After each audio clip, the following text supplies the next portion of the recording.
이 영상은 AI 성우의 음성을 활용하였으며 주요 브리핑 내용을 사전에 요약해 안내드립니다. 제1동포 간담회 개최와 대통령 발언 내용을 강유정 대변인이 브리핑합니다. 안녕하세요. 이재명 대통령 제1동포 간담회 개최 관련해서 지금 브리핑하고요. 그리고 오후에는 일정이 좀 워낙 길고 붙어 있기 때문에 브리핑을 하기 어려울 것 같아서 지금 일단 1차 브리핑을 왔습니다. 그리고 차후 브리핑 예고는 브리핑 끝나고 말씀드리겠습니다.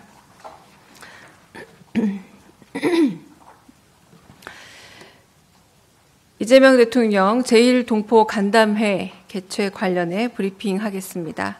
강유정 대변인입니다. 이재명 대통령은 오늘부터 3박 6일간의 일정으로 일본과 미국을 차례로 방문합니다. 현재 일본을 방문하고 있는 이재명 대통령은 오늘 오후 일본 도쿄에서 현지 동포 약 200명을 초청해 간담회를 가졌습니다. 오찬을 겸한 오늘 간담회에는 동포 사회에 다양하게 기여해온 분들이 자리를 함께했습니다.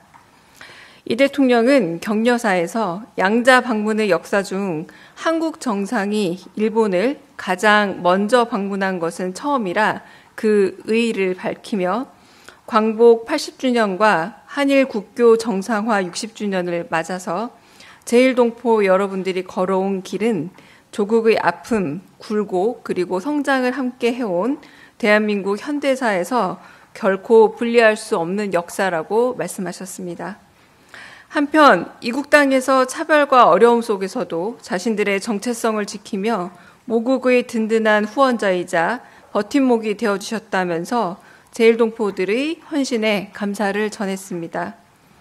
또한 한일 양국은 앞으로 진정한 이웃이자 중요한 동반자로 함께 나갈 것이라며 동포 사회가 한일 관계의 안정적 발전을 위해 든든한 버팀목이 되어달라 당부했습니다.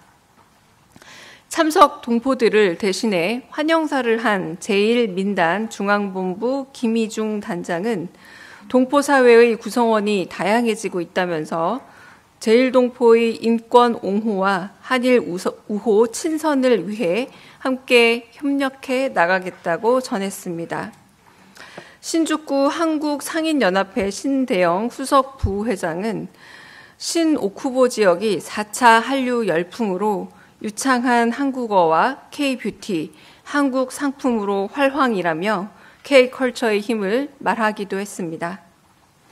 문화공연에서는 제1동포 3세 국악인 김어리, 대한민국 대표 민요인 뱃노래를 가야금으로 연주해 흥겨운 고향 한국의 분위기를 자아냈습니다. 이 대통령은 한일 관계 발전을 위해 노력하는 동포들에게 감사의 뜻을 전하면서 자랑스러운 대한민국을 만들고 미래지향적인 한일 관계를 이어나가기 위해 동포 여러분들께 소중한 가교 역할을 해달라 당부했습니다. 마지막 발언으로 인간 중심의 아름다운 사회를 만들겠다 약속하면서 제1동포 여러분이 대한민국의 주인으로서 이곳에서도 투표에 꼭 참여해 역할을 다 해달라 당부했습니다. 이 대통령은 동포 여러분이 투표하는 데 겪는 수고로움과 어려움을 해소하기 위해 당신 역시 노력하겠다 말씀하셨습니다. 잠시 후 이재명 대통령은 이시바 일본 총리와 정상회담을 가진 후 만찬을 진행할 예정입니다. 변화하는 국제 질서 속에서 이웃 나라이자 협력 파트너로서 미래지향적 한일 관계를 위한 다양한 분야의 협력과 소통을 나누는 자리가 될 것입니다. 이재명 정부는 과거를 직시하되 미래로 나아간다는 대일 외교 원칙 아래 두 손을 맞잡고 더 나은 미래로 나아가는 성숙한 한일 관계를 만들어 가겠습니다. 이상입니다.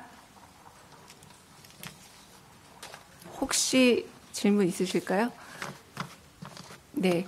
그래서 다음 브리핑은요, 안보실장께서 직접 하실 거고, 내일 아침 8시 반으로 일단 예정되어 있습니다. 그래서 정상회담과 만찬이 바로 연이어 이어지고 워낙 늦게 끝나는 일정이라 오늘 밤늦게 하지 않고 내일 아침 일찍이 하고 여러분 철수하기 전에 그 브리핑하고 나서 일본 일정을 마치지 않을까 싶습니다. 네, 혹시 질문 있으실까요? 네. 예, 저 한국일보 이성택입니다. 한일 정상회담 이슈는 아닌데요.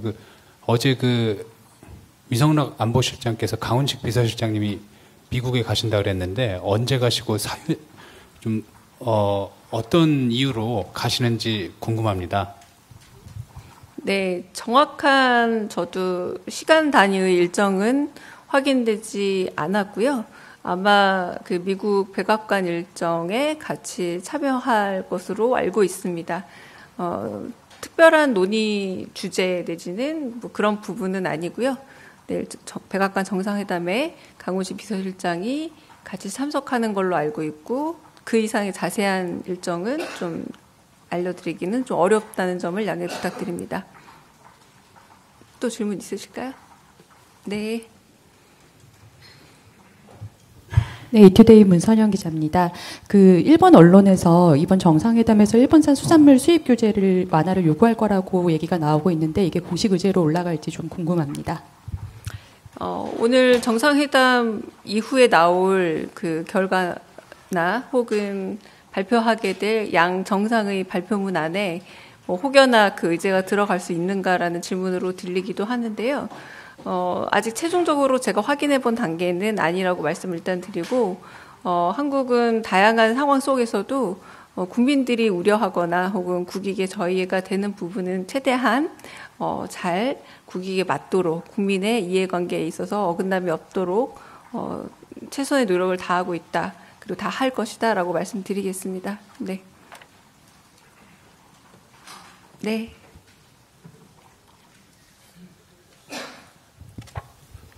예, 서울경제 송종훈 기자입니다. 말씀 주신 것 중에 대통령께서 동포들의 투표의 어려움을 해소하기 위해 노력하시겠다라고 했는데 구체적으로 어떤 노력이실까 궁금하고요. 또 인간 중심의 아름다운 사회를 만들겠다고 말씀하시고 투표를 강조하셔서 어떤 맥락에서 나온 말씀인지 궁금합니다. 네, 그건 제가 거의 그대로 워딩을 옮긴 부분인데요.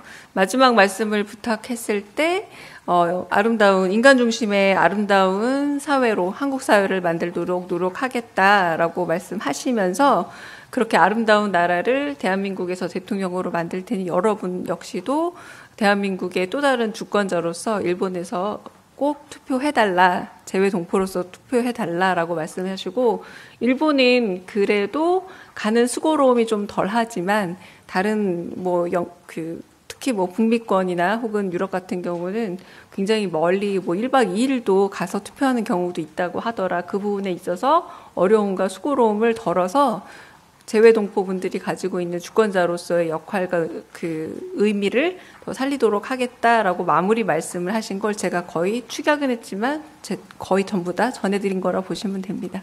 네. 네. 네, 먼저 앞에 분 먼저. 네. 예, 이레일리 김유성입니다. 질문 기회 주셔서 감사하고요. 오늘 동포건담에서 모두발언 중에 좀 주목되는 부분이 대통령께서 관동대지진 부분 언급하신 부분이 있는데 이게 좀 한일 관계가 분명히 좀 좋아지긴 했지만 그 역사만큼 잊지 않겠다라는 의지의 표명인지 한번 좀 확인고자 좀 여쭙니다. 8.15 경축사에서 말씀하셨던 것처럼 미래로 가지만 과거는 직시한다. 정확하게 워딩을 옮기자면 과거를 직시하되 미래를 향해 간다라고 말씀을 하지 않으셨습니까? 그 부분에서 직시해야 될 과거로 짚은 게 아닌가 싶고요. 그래서 많은 동포분들이 아까 공감을 표해 주기도 했습니다. 제가 오늘 특별히 브리핑하지 않은 내용 중에는 인권 과제 문제들은 여전히 일본에도 좀 남아있는 부분이 있다라고 말씀하신 동포분들도 있어서 그 말도 귀 기울여 들으셨습니다. 네. 네, 기자로서 이주링 기자라고 합니다. 앞서 좀 연관된 질문을 하시긴 했는데, 일본 수산물 규제 관련해서, 후쿠시마 원전을 그동안 14차례 팩패스 문제를 방류를 했는데 한 10만 톤 가량 된 것으로 알려지고 있는데요. 지금 한국의 환경단체들도 와서 피켓팅을 하고 있는 상황인데 정상회담에서 여기에서 우리 정부가 조금 선제적으로 이 부분에 대해서 대통령께서 언급하실 계획이 있을지. 예. 네, 그 부분까지는 제가 면밀히 확인하기 좀 어려울 것 같고요.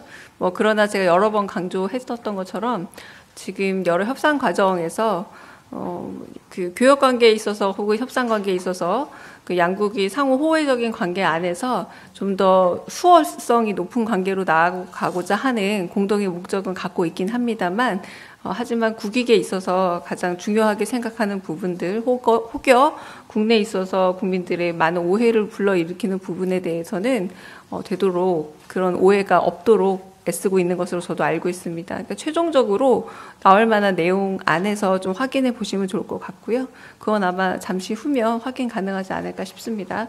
네, 그 마지막 그 공동 발표 내지는 양 정상 발표 내용이 어떤 것인지에 대해서는 제가 아주 구체적으로 말씀드리긴 좀 어렵습니다. 네.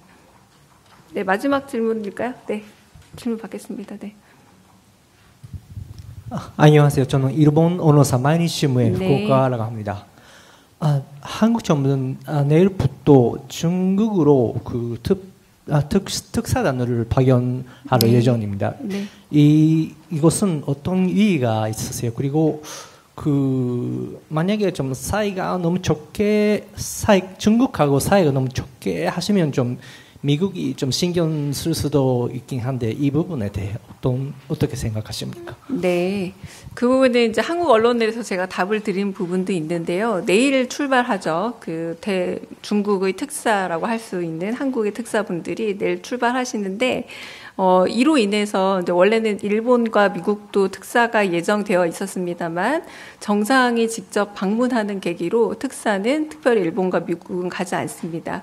그러나 한국의 인접 국가로서 이웃 국가로서 이제 중국과의 특사를 보내게 된 가장 중요한 것은 저희가 불법 계엄과 쿠데타로 인해서 정상 외교가 한동안 멈춰 있었습니다. 그래서 정상 외교가 제대로 작동 중이고 복귀했음을 알리는 중요한 신호고요. 그리고 그 부분에 있어서 마지막 마무리 특사로서 8월 말 한국과 일본의 정상회담 그리고 중국 특사를 마무리함으로써 한국의 외교가 정상 복귀했다, 정상 가동 중이다라는 알리는 시그널로 선택했다라고 보시면 되지 않을까 싶습니다. 네. 특별히 질문 없으시면 여기서 마치겠습니다. 네.